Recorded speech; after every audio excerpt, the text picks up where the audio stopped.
Hello guys, இன்னைக்கு swapping task வந்துட்டு நடத்துகிறாரு big pass. Swapping task, அதாவது பிக் பாஸ் டீம்லேருந்து 3 பேர், 2 பேர் வந்துட்டு சூப்பர் டீலக்ஸ்க்கும், சூப்பர் டீலக்ஸ்லேருந்து 2 பேர் இங்கேக்கும் வந்துட்டு வரணுன்ற மாதிரி தான் வந்துட்டு கணக்கே. அதுபடி பார்த்திங்கன்னா அதுக்கான வந்துட்டு டாஸ்க் வைக்கிறாங்க. என்ன டாஸ்க் பார்த்திங்கன்னா, விஜய் சேதுபதியோட நயன்தாரா சமந்தா கூட வந்துட்டு அவர் நடிச்சிருப்பார் இல்லையா, அந்த மூவிலேருந்து லாஸ்ட் கிளைமேக்ஸ் சீன் கிட்ட வந்துட்டு அவர் பேசுகிற அந்த டைலாக் வந்துட்டு வைக்கிறாங்க. அது ஸ்க்ரீனில் வந்துட்டு ப்ளே ஆகிட்டு இருக்கும். இவங்க என்ன பண்ணணுன்னா அதை வந்துட்டு நடித்து காமிக்கணும். அதில் வெறும் வீடியோ மட்டும் தான் வரும், அதாவது ஆடியோ வராது. இவங்க வந்துட்டு அதுக்கேற்ற மாதிரி கரெக்டாக டப்பிங் மாதிரி வந்துட்டு பண்ணி காமிக்கணும். அதில் யார் நல்லா பண்ணுறாங்களோ அவங்க தான் வந்துட்டு ஸ்வாப்பிங்கில் வந்துட்டு போகணும். ஒரு வேளை வந்துட்டு பிக் பாஸ் டீம் அதிகமாக ஜெயிச்சிட்டாங்கன்னா அப்போ அவங்க எக்ஸ்சேஞ்ச் பண்ணிக்கலாம். அப்படி இல்லாமல் சூப்பர் டீலக்ஸ் டீம் வின் பண்ணிட்டாங்கன்னா அவங்க வந்துட்டு எக்ஸ்சேஞ்ச் பண்ணிக்க தேவையில்லை அப்படின்ற ஒரு இது தான் வந்துட்டு இதோட டாஸ்கோட ரூல்ஸாக இருந்துச்சு. இதில் வந்து ஜட்ஜஸாக யார் போகிறீங்கன்னு சொல்லி கேட்க ஆளாளுக்கு நீ நானுன்னு சொல்லிட்டு போட்டி போட்டிருக்காங்க. ஒரு வழியாக எங்கள் பிக் பாஸ் டீமில் வந்துட்டு திவாகர், பாரு, அதுக்கப்புறம் எஃப்ஜே,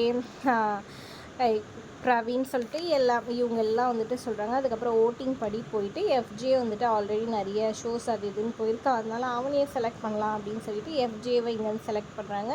சூப்பர் டீலக்ஸ்லேருந்து வியானாவை செலக்ட் பண்ணி அனுப்புகிறாங்க. அதுக்கப்புறம் இங்கே அப்படியே டாஸ்க் வந்துட்டு நடக்குது. ஒவ்வொருத்தராக வந்து நடித்து காமிக்கிறாங்க. முதல்ல சபரி நல்லாவே நடிக்கிறாரு. அடுத்தது பிரவீன்ராஜ் வராரு. இவங்களுக்குள்ளே வந்துட்டு ஒரே பிரச்சனையாக போயிட்டுருக்கு. பிக் பாஸ் சூப்பர் டீலக்ஸ் பேசிக்கிட்டே இருக்கிறாங்க. அதனால் அவர் டைவர்ட் ஆகி அவர்னால சரியாகவே பர்ஃபார்ம் பண்ண முடியல. அடுத்தது வந்துட்டு விக்ரம் வராரு. விக்ரமும் ஓரளவுக்கு நல்லாவே நடிச்சிடுறாரு. கம்ருதீன் வராரு. கம்ருதீன் அவ்வளோவா பர்ஃபார்ம் பண்ணல சரியாகவே. அடுத்தது வினோத் வராரு. வினோத் வந்து ரொம்பவே சொதப்பிடுறாரு. மனப்பாடம் பண்ணி வச்சுருக்காரு, அது சொல்லிடலான்னு வராரு, அவரால் சொல்ல முடியாமல் போயிடுது. ஒரே ஒரு வாட்டி நான் பண்ணுறேன்னு சொல்லிட்டு ஸ்க்ரீனில் அந்த வீடியோ போடுங்கன்னு சொல்கிறாங்க, நான் போட மாட்டேங்கிறாங்க. அதனால் இவருக்கு 0 பாயிண்ட் அப்படின்ற மாதிரி ஜட்ஜஸ் வந்துட்டு சொல்லிடுறாங்க. அடுத்தது பார்த்திங்கன்னா சுபிக்ஷா வந்து ஓரளவுக்கு அப்படி இப்படின்னு சொல்லிட்டு அவங்களும் ஓரளவுக்கு நடிச்சு காமிச்சிடுறாங்க. ஃபைனலாக வந்துட்டு ஜட்ஜஸ் கிட்டே வந்துட்டு பாயிண்ட்ஸ் கேட்குறாங்க. 2 பேரும் அவங்கவுங்க பாயிண்ட்ஸ் பிக் பாஸ் டீமுக்கும் சூப்பர் டீலக்ஸ்க்கும் வந்துட்டு சொல்கிறாங்க. ஓவராலாக பார்த்திங்கன்னா வந்துட்டு பிக் பாஸ் டீம் 16.5 பாயிண்ட்ஸ் வாங்கியிருக்காங்க 2 பேருக்கும் சேர்த்து. இங்கே சூப்பர் டீலக்ஸ் வந்துட்டு வெறும் 7.5 தான் வாங்கியிருக்காங்க. ஸோ பிக் பாஸ் டீம் தான் ஜெயித்தாங்க. எக்ஸ்சேஞ்ச் வந்துட்டு நடக்குதுன்ற மாதிரி சொல்லிடுறாங்க.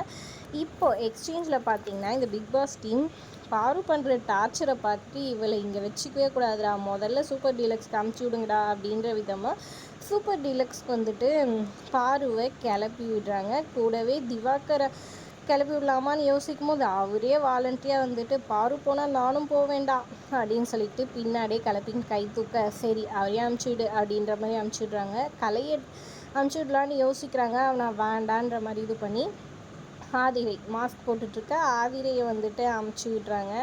இதை பார்க்கும்போது நம்மளுக்கு தோணுச்சு, ஏன்டா அறிவு கட்ட கூமுட்டிங்களா, உங்களுக்கு அறிவு ஏதாச்சும் இருக்கா, உங்கள் கூட இருக்கும்போதாச்சும் அடங்கி ஒடுங்கி இருப்பாடா. பிக் பாஸ் சூப்பர் டீலக்ஸ் டீமுக்கு போனால் என்ன நடக்கும், உங்களுக்கு பவர் எக்ஸ்ட்ரா வரும். அப்போது இங்கே இருக்கிற கேங்கில் யாரெல்லாம் பிடிக்காதோ அவங்கள வந்துட்டு வச்சு செய்வாங்க பவரை வச்சுக்கிட்டு. அது கூட தெரியாமல் லூசு கேனைங்க மாதிரி அமுச்சு விட்றாங்க. இதுக்கு தோதா திவாகரையும் சேர்த்து அந்த டீமுக்கு அமுச்சு வச்சுருக்காங்கன்னு மொதல் செம காமெடியாக இருக்குது. ஒருத்தனை கூட வாடா அறிவியில் இந்த பிக் பாஸ் டீமில் இதை யோசித்தவனுக்கு அப்படின்னு தான் நினைக்க தோணுச்சு. அடுத்ததாக இந்த பக்கம்தான் வரணும் இல்லையா, இந்த பக்கத்துலேருந்து வந்துட்டு சூப்பர் டீலக்ஸ்லேருந்து அரோராவும் கம்ருதீனும் வந்துட்டு அனுப்புகிறாங்க. இதுங்க என்ன ஜோடி ஜோடியாக சுற்றுதுங்க, அந்த மாதிரி கதையாக இருக்குது. அரோரா என்ன இந்த பக்கம் ஒரு பக்கம் திவாகர்கிட்டையும் அண்ணன்னு சொல்லி ஒரு மாதிரி பேசிகிட்டு இருக்காங்க. கம்ருதீன் கிட்ட ஒரு பக்கம், துஷா கிட்ட ரொம்பவே பர்ஃபார்ம் பண்ணுறாங்க மேடம், ஹெவி பர்ஃபார்மன்ஸ். இவங்களோட கண்டென்ட் இதுதான் போல் இருக்குது எனக்கு தெரிஞ்சு. என்னமோ பொறுத்திருந்து பார்க்கலாம். இவங்க பேரை மாற்றி அரோரான்னு சொல்லி நிறைய பேர் மென்ஷன் பண்ணுறதே நல்ல விஷயந்தான் எனக்கு தோணுது. பொறுத்திருந்து பார்க்கலாம் என்ன தான் நடக்க போகுது. இந்த வாரம் இன்ட்ரெஸ்டிங்காக பண்ணுவாங்களா, இல்லை போன வாரம் மாதிரி மொக்க பண்ணுவாங்களா எல்லோரும் சேர்ந்துன்றதை பொறுத்திருந்து பார்க்கலாம். இந்த வீடியோ உங்களுக்கு பிடிச்சிருந்தா லைக் பண்ணிக்கோங்க, கமெண்ட் பண்ணிக்கோங்க, நம்ம சேனலை சப்ஸ்கிரைப் பண்ணிக்கோங்க. தேங்க்ஸ் ஃபார் வாட்சிங்.